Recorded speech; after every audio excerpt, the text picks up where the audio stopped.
10/11 Delhi blast पर आज हम 10 बड़े खुलासे करने जा रहे हैं, लेकिन पहला खुलासा बहुत बड़ा है। जी हां, जिस अल फलाह यूनिवर्सिटी की चर्चा आज पूरे देश में हो रही है, जिस अल फलाह यूनिवर्सिटी के डॉक्टरों ने दिल्ली ब्लास्ट की पूरी साजिश रची, जिस अल फलाह यूनिवर्सिटी की ईडी पड़ताल करने जा रही है और जिस अल फलाह यूनिवर्सिटी का फोरेंसिक ऑडिट होने जा रहा है, उस अल फलाह यूनिवर्सिटी में आज तक ने स्टिंग ऑपरेशन किया है और आज तक के खुफिया कैमरे पर डॉक्टर मोहम्मद उमर नबी, डॉक्टर शाहीन और डॉक्टर मुजम्मिल के बारे में सनसनीखेज खुलासे हुए हैं। तो आइए एक एक करके आपको दिखाते हैं।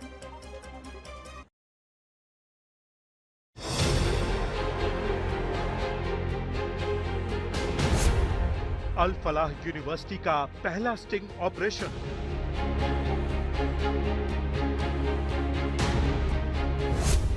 फरीदाबाद के डॉक्टर मॉड्यूल का एक एक सच बाहर आएगा।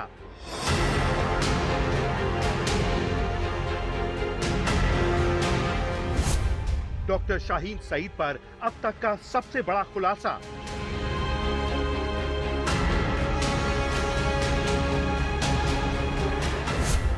कार ब्लास्ट करने वाले डॉक्टर उमर का सच चौंका देगा।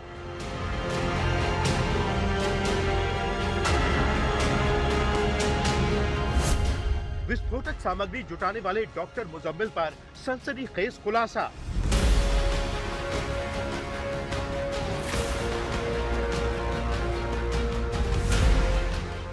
जिस अल फलाह यूनिवर्सिटी के अंदर मौलाना मसूद अजहर के आतंकी संगठन जैश ए मोहम्मद ने अपना डॉक्टर मॉड्यूल तैयार किया, जिस अल फलाह यूनिवर्सिटी के अंदर पाकिस्तान के आतंकी संगठन जैश ए मोहम्मद ने अपनी महिला विंग जमातुल मोमिनात का सदस्य बनाया और जिस अल फलाह यूनिवर्सिटी में आतंकियों ने छुप कर दिल्ली को दहलाने की सबसे खौफनाक साजिश रची, इसीलिए उस अल फलाह यूनिवर्सिटी के अंदर का सच जानने के लिए आज तक को भी खुफिया कैमरे का सहारा लेना पड़ा, क्योंकि सच बाहर लाना हमारा कर्तव्य है और देश को सच बताना हमारी जिम्मेदारी। इसीलिए हमारे लिए ये जरूरी था कि अल फलाह यूनिवर्सिटी में पढ़ाने वाले आतंक के डॉक्टरों का पूरा सच बाहर आए।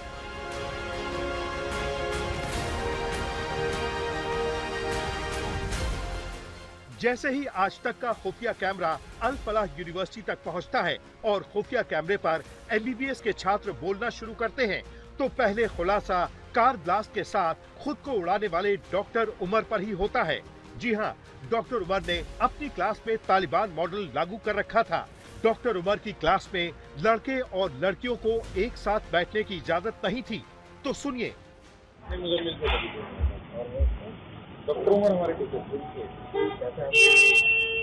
हाँ, लड़के लड़कियों को पहले क्लास में आ गए। मतलब हमारा बैच है वो सिर्फ एक ऐसा बैच है जो मिक्स होकर बैठता है। मतलब हमारे बैच में अच्छा लगता है कोई किसी के साथ बैठना, कोई लेकिन वो अलग बैठ कर देखते थे आपके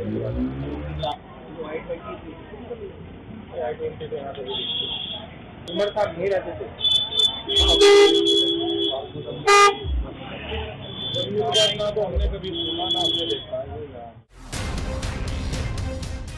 यानी जैश ए मोहम्मद के गुर्गे और कश्मीर की अली मस्जिद के मौलवी इरफान ने जो उमर के दिमाग में जहर भरा और जिस तरह से डॉक्टर का ब्रेन वॉश करके उसे डॉक्टर से जिहादी बनाकर अल फलाह यूनिवर्सिटी में भेजा, उसके दिमाग में कैसे जिहाद और नफरती सोच हावी थी, ये इससे ही साबित होता है कि मेडिकल स्टूडेंट्स यानी लड़के लड़कियों को एक साथ नहीं बैठने देता था।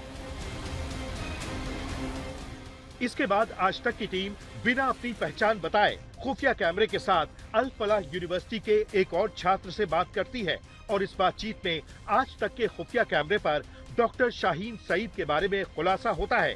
वही डॉक्टर शाहीन जिस पर जैश ए मोहम्मद की महिला विंग जमातुल मोमिनात की सदस्य होने और आतंकी मसूद अजहर की बहन सादिया अजहर के संपर्क में रहने के आरोप लग रहे हैं। तो आइए अल फलाह यूनिवर्सिटी के एक और छात्र का खुलासा सुनते हैं। यहाँ पर पढ़ाई इतनी अच्छी है नहीं, हमारे लिए उतनी फैसिलिटी है नहीं, प्रैक्टिकल्स वगैरह इतने अच्छे से नहीं होते यहाँ पे। मैंने शाहीन मैम को देखा था, जो शाहीन थी, हम लोग पढ़े थे, मतलब आज पढ़ाने में तो वो काफी अच्छी थी। तो सुना आपने, अल फलाह यूनिवर्सिटी के एक छात्र ने खुलासा किया कि डॉक्टर शाहीन सईद अच्छा पढ़ाती थी। और अब अगला खुलासा आज तक के खुफिया कैमरे पर डॉक्टर मुजम्मिल को लेकर होता है। आपको बता दें कि अल फलाह यूनिवर्सिटी में पढ़ाने वाले और जम्मू कश्मीर के पुलवामा के रहने वाले डॉक्टर मुजम्मिल शकील ने ही फरीदाबाद के धौज गांव में किराए पर एक कमरा लिया था और इस कमरे में मुजम्मिल ने 2900 किलो विस्फोटक सामग्री छुपा कर रखी थी, जिसमें 360 किलोग्राम अमोनियम नाइट्रेट, बैटरी और तार समेत बम बनाने का पूरा सामान मिला। फरीदाबाद के पुलिस कमिश्नर ने बाकायदा इसका खुलासा किया। आज तक की टीम ने डॉक्टर मुजम्मिल को कमरा देने वाले मकान मालिक से खुफिया कैमरे पर बातचीत की। मद्रासी नाम के इस शख्स ने जो खुलासा किया वो भी चौंकाने वाला है। जब वो आया मकान लेने के लिए आया मेरे पास, यार मकान चाहिए, कितना किराया? तेरे साथ बच्चे हैं ना, फिर 1200 बच्चे हों तो 1500। कमरा देख ले भाई, उसको करके देख ही आया, करा मैं कमरा पसंद कर दिया। रात को आया 9 बजे, सामान लेके रख दिया। मैंने कहा भाई आप अपना नाम और अपना टेलीफोन नंबर लिख दे। मैंने कहा काफी दिखती पड़ी, वहाँ ने जाकर देखी, वहाँ पे ऐसे ऐसे करके ऑलमोस्ट कैसी लिख दिया। मैंने 2 महीने का किराया दे देता हूँ, 2400 रुपये। उसके बाद आज तक न आया। अब से 3 दिन पहले 2 आदमी आए, बताए, कहने लगे यहाँ किसी ने सामान रख रखा, डॉक्टर ने वाने कही हाँ रख रखा। सुबह कश्मीर से काफी सारे आदमी आए, कश्मीर से, और उन्होंने आके कहा भाई कौन सा कमरा बताओ। तो आपने आज तक के खुफिया कैमरे पर देखा कि अल फलाह यूनिवर्सिटी के अंदर जैश ए मोहम्मद का डॉक्टर मॉड्यूल काम कर रहा था और कैसे डॉक्टर उमर, डॉक्टर मुजम्मिल और डॉक्टर शाहीन ने किसी को भनक तक नहीं लगने दी कि वो दिल्ली को दहलाने की बड़ी साजिश रच रहे हैं। अनमोल बाली के साथ नितिन जैन, आज तक। और अब हम खुलासा करने जा रहे हैं फरीदाबाद की अल फलाह यूनिवर्सिटी में पाकिस्तान के आतंकी संगठन जैश ए मोहम्मद की एंट्री कराने वाली डॉक्टर शाहीन सईद और दिल्ली में कार ब्लास्ट करने वाले मोहम्मद उमर नबी पर। कैसे डॉक्टर शाहीन पहले मसूद अजहर के आतंकी संगठन जैश ए मोहम्मद की महिला विंग जमात अल मोमिनात की सदस्य बनी, फिर कैसे डॉक्टर शाहीन सईद ने फरीदाबाद की अल फलाह यूनिवर्सिटी में जैश के नापाक मिशन और दिल्ली में दहशत फैलाने के लिए डॉक्टर उमर और मुजम्मिल के साथ खतरनाक प्लान बनाया, अल फलाह यूनिवर्सिटी में बाकायदा जैश का एक नेटवर्क खड़ा किया। तो आइए अब देखते हैं डॉक्टर शाहीन से जुड़ा हुआ यह खुलासा। कैसे डॉक्टर शाहीन सईद ने अल फलाह यूनिवर्सिटी में फैलाया जैश का नेटवर्क, कैसे डॉक्टर शाहीन सईद के संपर्क में आए डॉक्टर मुजम्मिल और डॉक्टर उमर, कैसे अल फलाह यूनिवर्सिटी में दिल्ली ब्लास्ट का पूरा प्लान तैयार किया गया। ऑपरेशन सिंदूर में जब भारतीय सेना ने बहावलपुर में घुसकर जैश ए मोहम्मद के चीफ मसूद अजहर के आधे खानदान को खत्म किया, तभी से मौलाना मसूद अजहर छटपटा रहा था।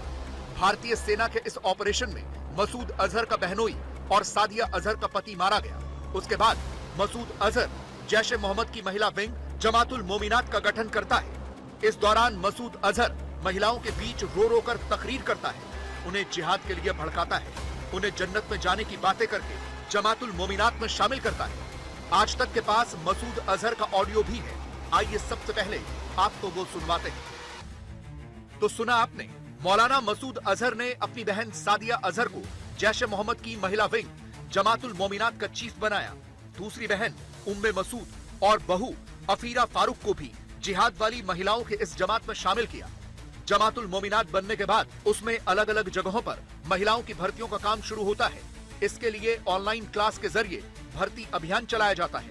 बड़ी बात यह है कि जैश की महिला विंग में भर्ती के लिए क्लास वो महिलाएं लेती हैं जिनके पति या रिश्तेदार भारतीय सेना के साथ एनकाउंटर में मारे गए थे। फरीदाबाद तक कैसे पहुंची जैश ए मोहम्मद की महिला विंग? डॉक्टर शाहीन सईद और सादिया अजहर का कनेक्शन कैसे हुआ? सूत्रों की माने तो सबसे पहले कोशिश यह की गई कि जैश ए मोहम्मद की महिला विंग जमातुल मोमिनात को किसी तरह से भारत तक पहुंचाया जाए। मसूद अजहर ने 8 अक्टूबर को महिला ब्रिगेड के गठन की घोषणा की थी।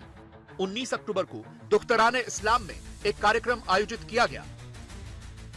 जमातुल मोमिनात की सलाहकार परिषद में अफीरा बीबी को बड़ी जिम्मेदारी दी गई। आपको बता दें कि अफीरा बीबी नाम की यह महिला 2019 के पुलवामा हमले के एक आतंकी मास्टरमाइंड की पत्नी है। अफीरा बीबी को सादिया अजहर के साथ काम करना था। सूत्रों की माने तो अफीरा बीबी और अल फलाह यूनिवर्सिटी के डॉक्टर शाहीन सईद के कनेक्शन का भी पता चला है। आरोप है कि अफीरा बीबी भारत में डॉक्टर शाहीन के संपर्क में थी। कथित तौर पर शाहीन सईद मसूद अजहर की बहन सादिया अजहर और अफीरा बीबी के कहने पर ही भारत में जैश की महिला विंग जमातुल मोमिनात को तैयार कर रही थी। 45 साल की डॉक्टर शाहीन सईद लखनऊ की रहने वाली है। इधर डॉक्टर शाहीन ने जमातुल मोमिनात के लिए काम शुरू किया। उधर जम्मू कश्मीर के शोपियां का रहने वाला और श्रीनगर की अली मस्जिद का मौलवी इरफान भी जैश के संपर्क में था। आपको बता दें कि कश्मीर में मौलवी इरफान ने ही 17 अक्टूबर को जैश ए मोहम्मद के पर्चे लगवाए थे। कहा जा रहा है कि दिल्ली ब्लास्ट में जिन डॉक्टरों मुजम्मिल, उमर और अदील का नाम आया है वो मौलवी इरफान के संपर्क में थे। मौलवी इरफान ने ही इन तीनों का ब्रेन वॉश किया और फिर उन्हें जैश की प्लानिंग के तहत फरीदाबाद की अल फलाह यूनिवर्सिटी तक पहुंचाया। फरीदाबाद में रहने के दौरान ही डॉक्टर उमर से उसका संपर्क हुआ। यहीं पर उसकी मुलाकात मुजम्मिल से हुई। मुजम्मिल और उमर ने शाहीन को अल फलाह के अस्पताल में नौकरी दिलाई और फिर यहीं रहते हुए ये लोग आतंकी घटनाओं को अंजाम देने की योजना बनाने लगे। आतंकी उमर और शाहीन में एक बात जो कॉमन है वो ये कि दोनों को जॉब से निकाला गया था। दोनों पर लापरवाही और अनुशासनहीनता का आरोप लगा था। दोनों एक दूसरे को पहले से जानते थे। अब सवाल यह है कि क्या फरीदाबाद से पहले दोनों एक दूसरे के संपर्क में थे? जिस तरह से पुलवामा के रहने वाले और अल फलाह यूनिवर्सिटी के डॉक्टर उमर ने दिल्ली में कार ब्लास्ट किया, सूत्रों की माने तो उसका जश्न पाकिस्तान अधिकृत कश्मीर यानी पीओके से लेकर बहावलपुर तक में मनाया गया। लेकिन अब भारत ने जैश ए मोहम्मद के सफेद कॉलर यानी डॉक्टर मॉड्यूल को बेनकाब कर दिया है और जैश की नापाक साजिश को ध्वस्त करने के लिए पूरे देश में छापेमारी चल रही है। कार ब्लास्ट करने वाले डॉक्टर उमर पर सबसे बड़ा खुलासा। आतंक के डॉक्टर उमर की साजिश के 6 वीडियो सामने आए हैं। उमर की मां के डीएनए टेस्ट से यह साबित हो चुका है कि कार को विस्फोटक से उड़ाने वाला उमर ही था। कार में धमाका करने से पहले उमर कार सहित 5 बार दिखा था। हालांकि उस वक्त किसी जांच एजेंसी को उस पर शक नहीं हुआ। वो बेखौफ दिल्ली की सड़कों पर घूमता रहा। कभी मस्जिद गया तो कभी कनॉट प्लेस घूमा। ब्लास्ट से पहले लाल किले के पास पार्किंग में 3 घंटे बैठा रहा। डॉक्टर डेथ उमर का वीडियो नंबर 1। 29 अक्टूबर को ब्लास्ट वाली I-20 कार शाम 4:20 पर फरीदाबाद में दिल्ली मुंबई वडोदरा एक्सप्रेसवे की सर्विस लाइन पर दिखी थी। 3 युवक सड़क किनारे बने पेट्रोल पंप के पास पॉल्यूशन सर्टिफिकेट बनवाने पहुंचे थे। डॉक्टर डेथ उमर का वीडियो नंबर 2। 10 नवंबर को ब्लास्ट वाले दिन सुबह 8:03 पर I-20 car Badarpur border toll plaza से फरीदाबाद से दिल्ली की ओर जाती हुई दिखाई दे रही है। बताया जा रहा है कि इस कार में उमर नबी सवार था। कार टोल प्लाजा पर रुकती है। आतंकी पैसे निकालता है और टोल वाले को देता है। आतंकी उमर सीसीटीवी कैमरे की तरफ बार बार देख रहा है। डॉक्टर डेथ उमर का वीडियो नंबर 3। धमाका करने से ठीक पहले उमर पुरानी दिल्ली की फैज़े इलाही मस्जिद गया था। यहाँ वो करीब 10 मिनट रुका था। सीसीटीवी फुटेज में उसका चेहरा साफ दिख रहा है। फैज़े इलाही मस्जिद रामलीला मैदान के कोने पर तुर्कमान गेट के सामने है। डॉक्टर डेथ उमर का वीडियो नंबर 4। आतंकी उमर कनॉट प्लेस के आउटर सर्कल में 10 नवंबर को 2:05 पर कार के साथ नजर आया था। उमर नबी ही इस I-20 कार को दौड़ा रहा था। कनॉट प्लेस संसद भवन से महज 3 किलोमीटर ही दूर है। डॉक्टर डेथ उमर का वीडियो नंबर 5। धमाके से कुछ मिनट पहले की कार का फुटेज है। ये लाल किला पार्किंग में लगे सीसीटीवी का वीडियो है। 1.5 मिनट के इस वीडियो में HR 26CE 7674 नंबर वाली सफेद कार को पार्किंग टोल बूथ तक पहुंचने के लिए कतार में खड़ा दिखाया गया है। कार आगे बढ़कर बूथ पर पहुंचती है और ड्राइवर अपना हाथ बाहर निकालकर पार्किंग स्टाफ से एक पर्ची लेता दिखाई देता है। डॉक्टर डेथ उमर का वीडियो नंबर 6।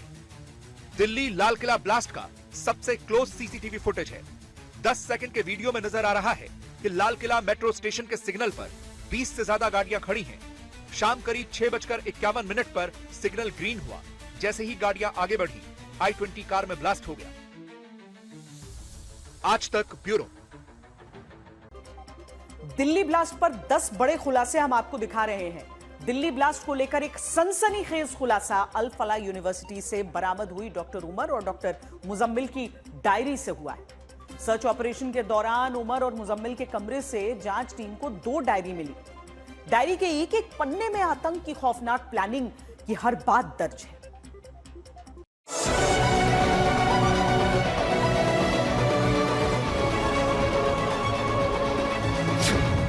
आतंकी उमर की डायरी से खुला बड़ा राज।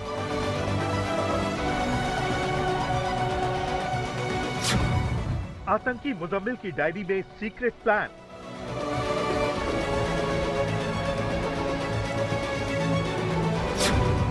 पाकिस्तान में साजिश, तुर्की में बैठा हैंडलर।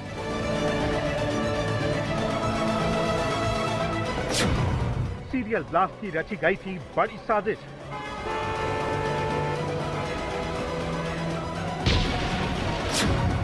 टेरर डॉक्टर की डायरी से सनसनीखेज खुलासा।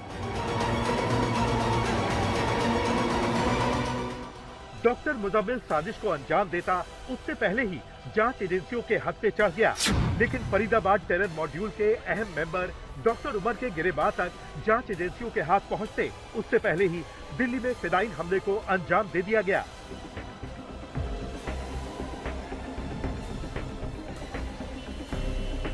फिदायीन हमले के बाद अब जांच एजेंसियों को आतंकी साजिश से जुड़े सनसनीखेज सबूत मिले हैं।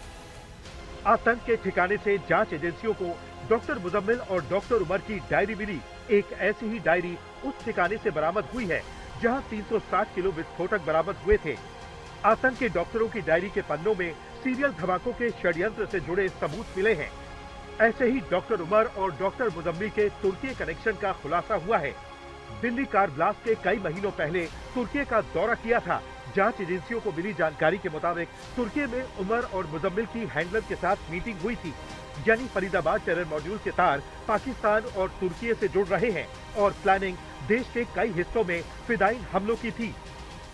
The cabinet expressed its profound grief over the loss of lives in the terrorist incident involving a car explosion near the Red Fort in Delhi on the evening of 10th November 2025. The country has witnessed a heinous terror incident perpetrated by anti-national forces through a car explosion near the Red Fort. The explosion resulted in multiple fatalities and caused injuries to several others. The cabinet pays its solemn respects to the victims of this senseless act of violence and conveys its heartfelt condolences to the bereaved families. Delhi में हुआ फिदायीन हमला सोची समझी आतंकी साजिश का हिस्सा है। फिदायीन हमले की साजिश बीते कई सालों से चल रही थी। ये खुलासा अल फलाह यूनिवर्सिटी के कैंपस के सर्च ऑपरेशन के दौरान हुआ। जांच टीम ने कैंपस में डॉक्टर उमर के रूम नंबर 4 और डॉक्टर मुजम्मिल के रूम नंबर 13 की तलाशी ली थी। सर्च ऑपरेशन के दौरान दोनों के रूम से डायरी बरामद हुई। आतंकी डॉक्टरों की डायरी में हमले की स्क्रिप्ट से जुड़े सबूत मिले हैं। दोनों की डायरी के पन्नों में कई बार 8 नवंबर और 12 नवंबर का जिक्र है। डायरी में 1-2 नहीं बल्कि 25 संदिग्ध लोगों के नाम लिखे हुए हैं। डायरी में दिल्ली और फरीदाबाद की कुछ लोकेशन का भी जिक्र है। डायरी में कई जगह कोड वर्ड्स का इस्तेमाल भी किया गया है। डायरी में उकासा नाम के विदेशी हैंडलर का नाम लिखा हुआ है। जांच एजेंसियां जब मुजम्मिल, उमर और डॉक्टर आदिल के अलग अलग ठिकानों पर पहुंची तो उन्हें करीब 3 डायरियां मिली हैं, नोटबुक मिला है जिसकी जांच की जा रही है। और इस डायरी से, इस नोटबुक से कई खुलासे हुए हैं। किस तरीके से प्लानिंग की जा रही थी, किस तरीके से सामान पूरा खरीदा जा रहा था और कैसे उसे एक जगह पर रखना है।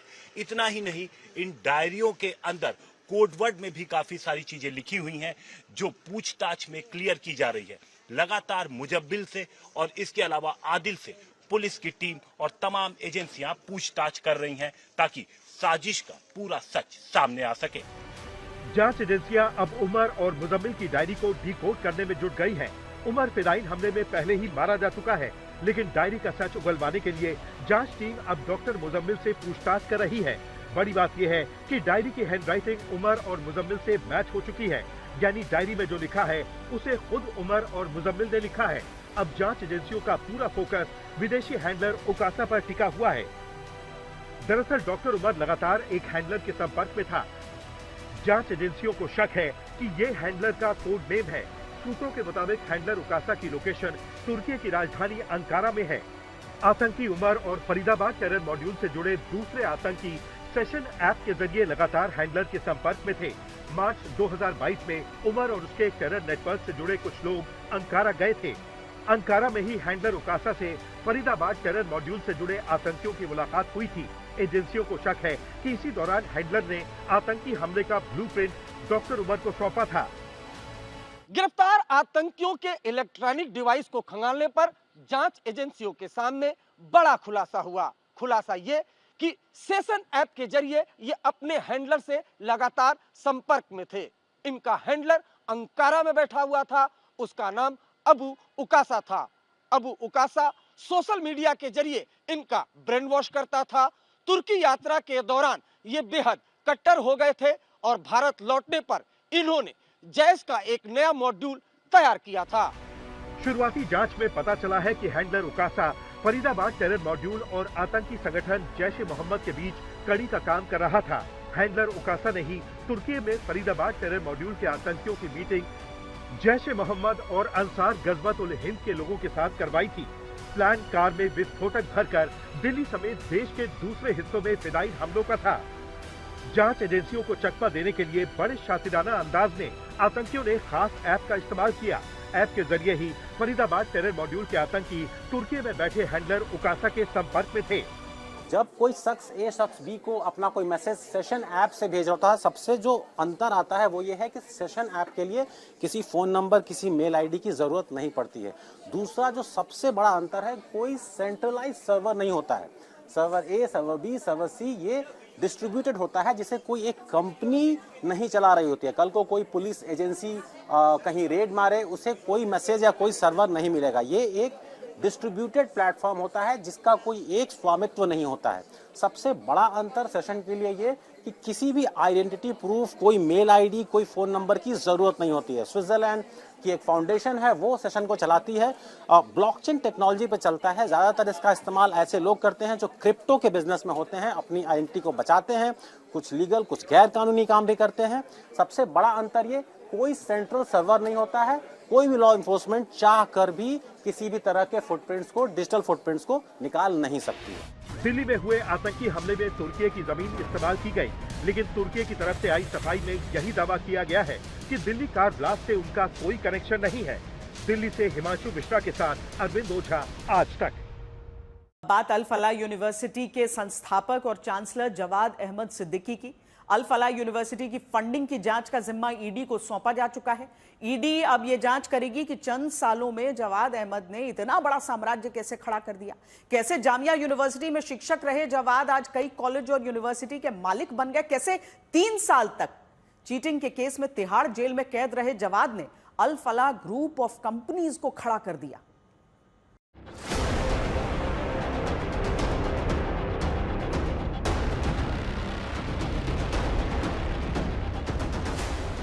फरीदाबाद टेरर मॉड्यूल का खुलासा होने के बाद अल फलाह यूनिवर्सिटी सवालों के घेरे में है।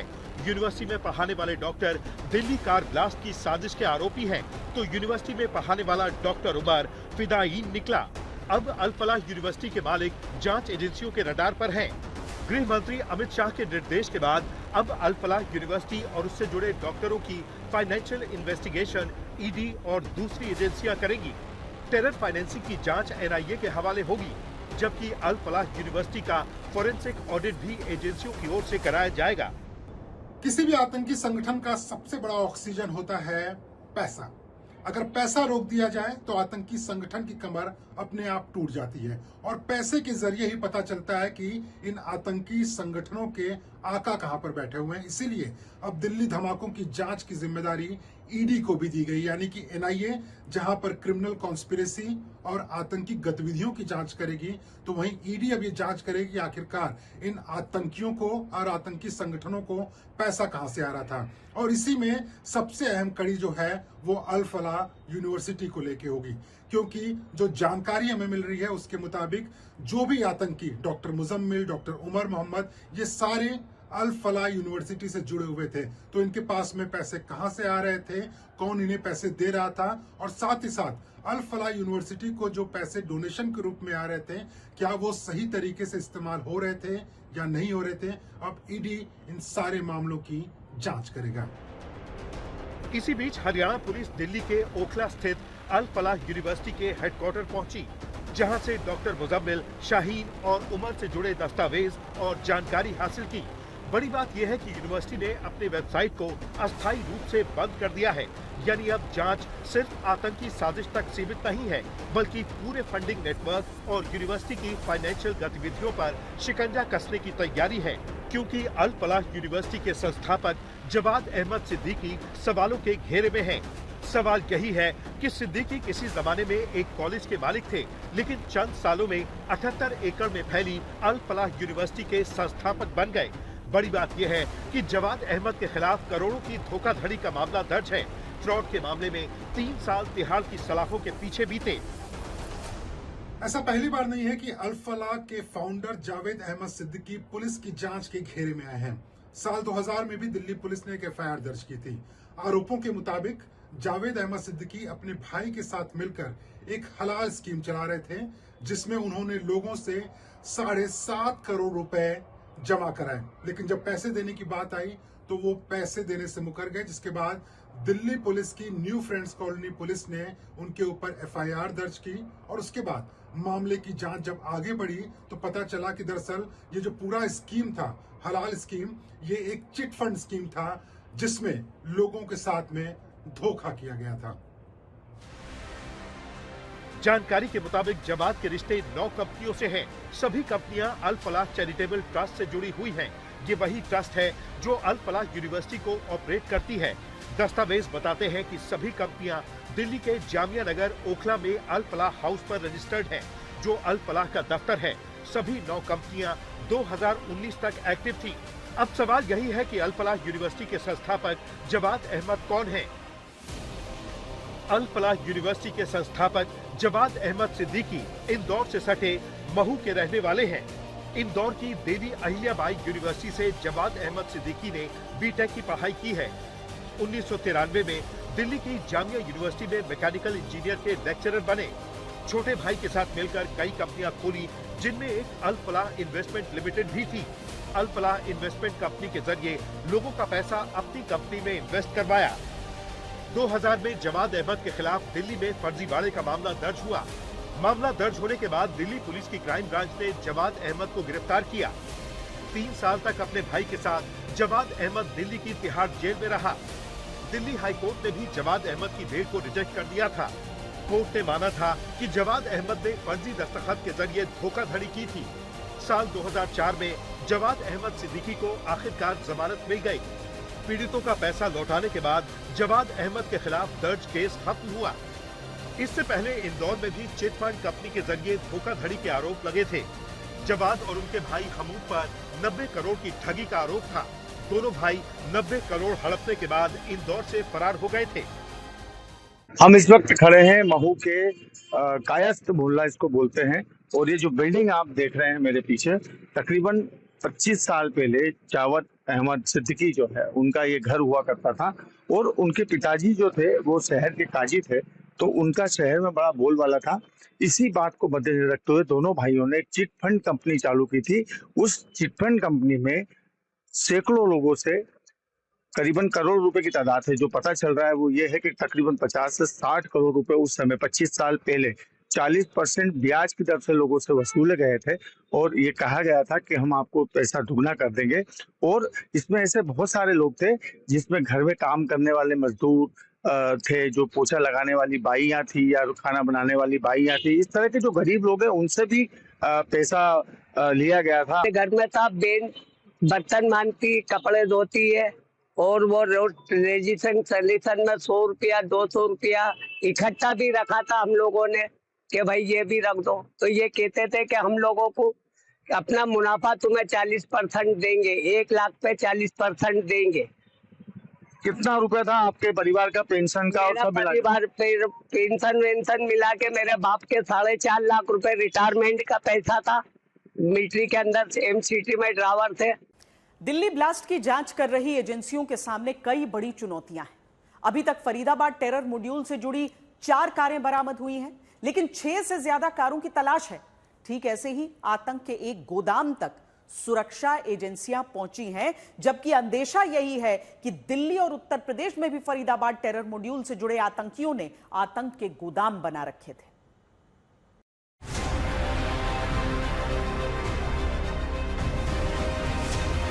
फरीदाबाद टेरर मॉड्यूल से जुड़ी चौथी कार का खुलासा हुआ है। आज अल फलाह यूनिवर्सिटी कैंपस से टेरर डॉक्टर शाहीन की ब्रेजा कार बरामद हुई है। इससे पहले डॉक्टर शाहीन की स्विफ्ट कार से जांच एजेंसियों को हथियारों का जखीरा मिला था। अब अल फलाह यूनिवर्सिटी कैंपस से एक और कार की बरामदगी हुई है। ये कार भी डॉक्टर शाहीन की है। वही डॉक्टर शाहीन जिसकी गिरफ्तारी पहले ही हो चुकी है। दिल्ली बम धमाके के बाद जांच एजेंसियां लगातार जांच कर रही हैं और अब एक और गाड़ी जिसकी जांच एजेंसियों को तलाश थी, वो ब्रीजा गाड़ी जो फरीदाबाद के बड़कल जो रजिस्ट्रेशन SDM ऑफिस है वहां रजिस्टर्ड थी। डॉक्टर शाहीन के नाम पर ये गाड़ी रजिस्टर्ड थी, जिसकी लगातार पुलिस तलाश कर रही थी। अब वो गाड़ी जो है फरीदाबाद की इसी अल फलाह यूनिवर्सिटी में मेडिकल कॉलेज में मिली है, बरामद हुई है, जिसके बाद से बॉम्ब स्क्वाड और जो तमाम जो पुलिस की गाड़ियां हैं वो लगातार उनकी संख्या यहां बढ़ती जा रही है। दिल्ली में जो बम धमाका हुआ उसमें I-20 कार का इस्तेमाल हुआ था और ये जो तमाम डॉक्टर हैं जिनके नाम सामने आ रहे हैं, चाहे वो डॉक्टर मुजम्मिल हो, चाहे ब्लास्ट में मौत जिसकी हो गई डॉक्टर उमर हो, या फिर डॉक्टर शाहीन हो जिसके नाम पर ये गाड़ी रजिस्टर्ड थी, जिसकी अंदर जांच चल रही है। आतंकी साजिश को अंजाम देने के लिए कार का इस्तेमाल किया गया। डॉक्टर उमर ने विस्फोटक से भरी I-20 कार से धमाके को अंजाम दिया था, जबकि दूसरी कारों का इस्तेमाल भी फिदायीन हमले के लिए होना था। जांच एजेंसियों ने फरीदाबाद से ही इकोस्पोर्ट कार बरामद की थी। कार का इस्तेमाल विस्फोटक को ठिकाने लगाने के लिए किया गया था। आने वाले दिनों में इस कार का इस्तेमाल भी फिदायीन हमले के लिए होना था। गाड़ी के पास किसी को जाने नहीं दिया गया। हमने देखा कि किस तरीके से कवर करके इस गाड़ी को लगातार इसकी जांच की गई। फॉरेंसिक एक्सपर्ट यहां पर मौजूद थे और उसके बाद 24 घंटे की जांच के बाद जो कुछ भी रिकवर हुआ, FSL अपने साथ वो सारी चीजें ले गई। और अब गाड़ी को आप देखिए टो करके जो तमाम अधिकारी हैं यहाँ पर, फरीदाबाद पुलिस के अधिकारी हैं, फॉरेंसिक एक्सपर्ट की पूरी टीम है। ये देखिए, ये आप जो गाड़ी देख रही हैं 0458, ये वो गाड़ी है जिसे अब ले करके यहाँ से जाया जा रहा है गांव से। आप देखिए फॉरेंसिक टीम है, फरीदाबाद पुलिस है और सभी लोग साथ साथ हैं। इस गाड़ी को ले जाया जा रहा है। आगे भी अगर इसकी जांच करनी होगी तो जांच की जाएगी। और ये सीधी तस्वीरें खंडावली विलेज से हैं। इस बीच जितने भी अधिकारी हैं जो इस केस से जुड़े हैं वो भी यहाँ पर आए थे। जांच एजेंसियों को अंदेशा है कि फरीदाबाद टेरर मॉड्यूल के पास ऐसी दर्जन भर कारें हो सकती हैं। अभी तक सिर्फ 4 गाड़ियों की बरामदगी हुई है। ऐसे में जांच एजेंसियों के लिए सबसे बड़ी चुनौती है दूसरी कारों को जल्द से जल्द बरामद करना। ठीक ऐसे ही अभी तक जांच एजेंसियां फरीदाबाद टेरर मॉड्यूल के बारूद वाले एक ही गोदाम तक पहुंच सकी हैं, जहां IED बनाने के लिए 360 किलो विस्फोटक मौजूद था।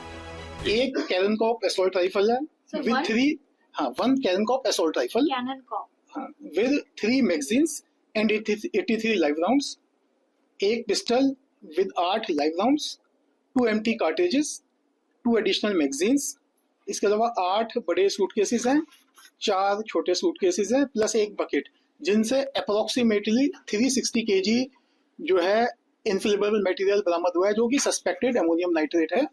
और इसके अलावा टाइमर्स 20, टाइमर्स विद बैटरीज 4, एक जो है remotes 24, heavy metal approximately 5 kg और walkie talkie set, electric wiring, batteries एवं अन्य इस तरह का जो कॉन्ट्राबैंड मटेरियल है वो रिकवर किया। गिरफ्तार हुए आतंकियों से लगातार बारूद के दूसरे गोदाम का राज उगलवाने की कोशिश जारी है।